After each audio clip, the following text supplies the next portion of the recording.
The northwestern area of Texas is part of the Great Plains of North America. This vast grassland stretches all across the center of the continent, from Canada to Mexico. It is a land of few rivers and almost no trees. In the years before the Spanish explorers came, many different tribes lived along the edge of the plains and hunted the huge herds of bison or buffalo that migrated, or moved north and south with the seasons across the plain. The tribes of the southern Great Plains were the Apache, the Tonkawa, the Kiowa, and the Comanche. All of these tribes had certain customs in common. All depended mainly on the buffalo for their food, clothing, tools, and housing. Each tribe also hunted smaller game like deer, turkey, antelope, and bear, and all gathered wild plants, roots, and berries. Each of these tribes moved from place to place in search of these foods, and all ventured out into the Great Plains to hunt the buffalo. Often, the religion of these tribes centered around prayers to bring the buffalo back to their land and prayers that the hunt would be successful. The entire tribe was involved in the slaughtering of the buffalo and preparing the meat. The women stripped the meat into small pieces and dried them in the sun to make jerky. Also, dried meat was pounded into a powder and mixed with animal fat, nuts, and berries to make pemmican.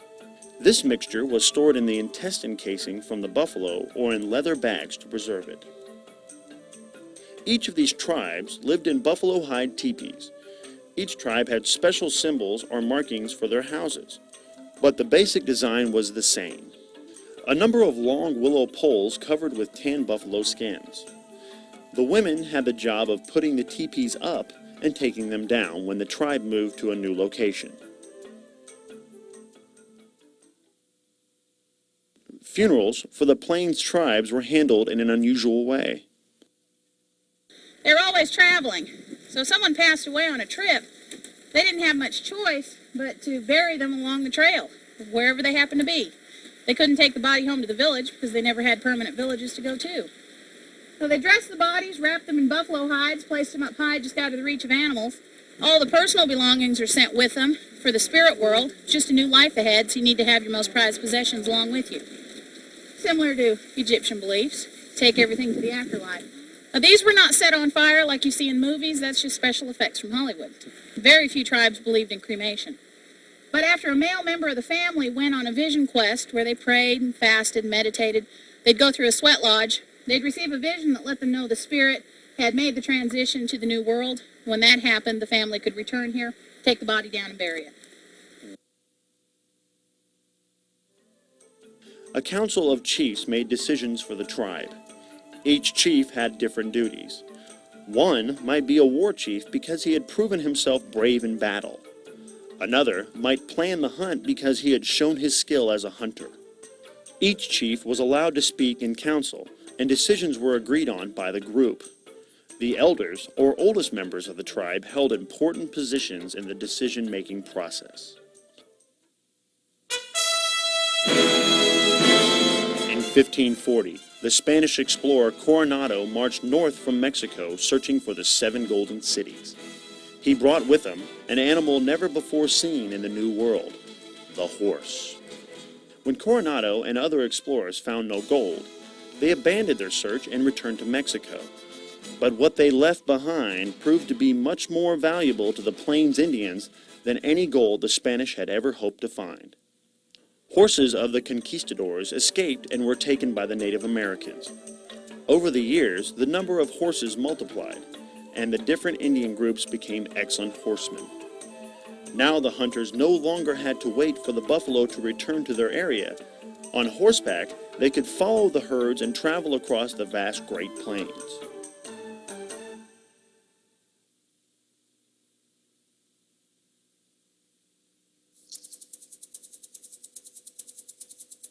The Tonkawa tribe lived in central Texas along the Balcones Escarpment. At Mother Neff State Park near Waco, a Tonkawa cave can be found. The limestone overhang provided protection from the rain and a shady rest in the summer. The Tonkawa moved from camp to camp in search of food. migrating to harvest cactus tuna and pecans or acorns. They hunted deer and small game and went out on the Great Plains to hunt buffalo when the herds migrated south.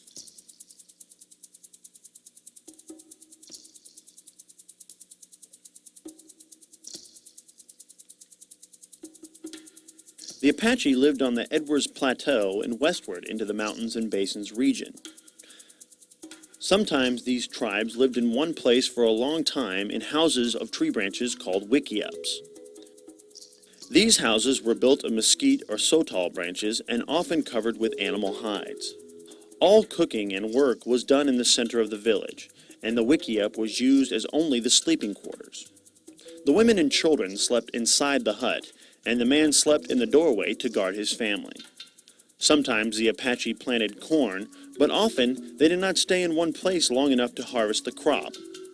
After they acquired horses, most tribes stopped farming and followed the buffalo herds. On these long hunts, buffalo hide teepees were used. Apache warriors let their hair grow long on the right side, sometimes never cutting it. On the left, they cropped their hair off short above the ear and wore many earrings.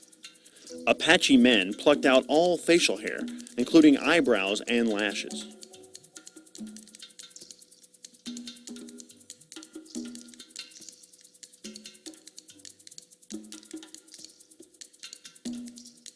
The Kiowa were hunters of the Panhandle area of Texas and Oklahoma. They were unusual because they were friends and allies of the Comanche. Like the Comanche, they traveled long distances on horseback to hunt and raid other tribes and settlements. The Kiowa were well known for their pictographs drawn on buffalo hides. These drawings were calendars drawn in a circle that recorded great storms, or hunts, or possible sickness. They also told stories of battles and great events in a tribe. The Sundance was the most important ceremony of the Kiowa year. All the scattered Kiowa bands came together for the celebration. Marriages were arranged, property was exchanged, and prayers were offered for a good buffalo hunt and a long and healthy life for the Kiowa people. The Kiowa wore deer hide clothing, loincloth skirts and shirts. Their shoes were made of deer hide also, and the women decorated the hides with delicate beadwork, shells, and feathers. Exactly opposite the Apache, Kiowa men cut their hair short on the right side and allowed it to grow long on the left. Often they wrapped their long hair in otter fur.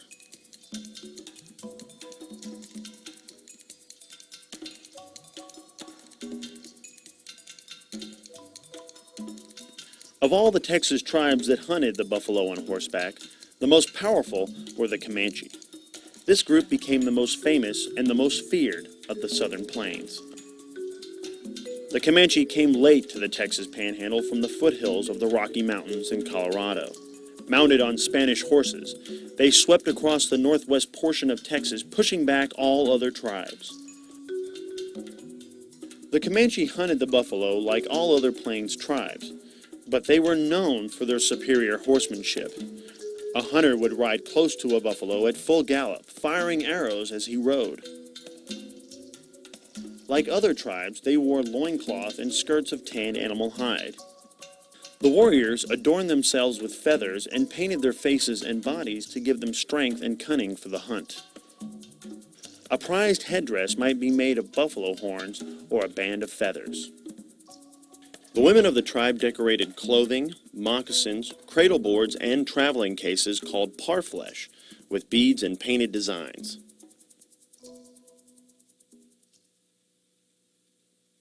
These tribes survived in a land that early Europeans called the Great American Desert.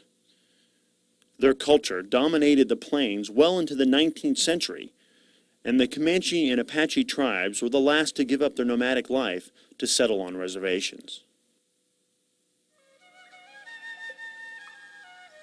Hunter-gatherer tribes of Texas survived in a harsh land by learning to adapt to their environment. They left behind many skills and traditions that are part of Texas today.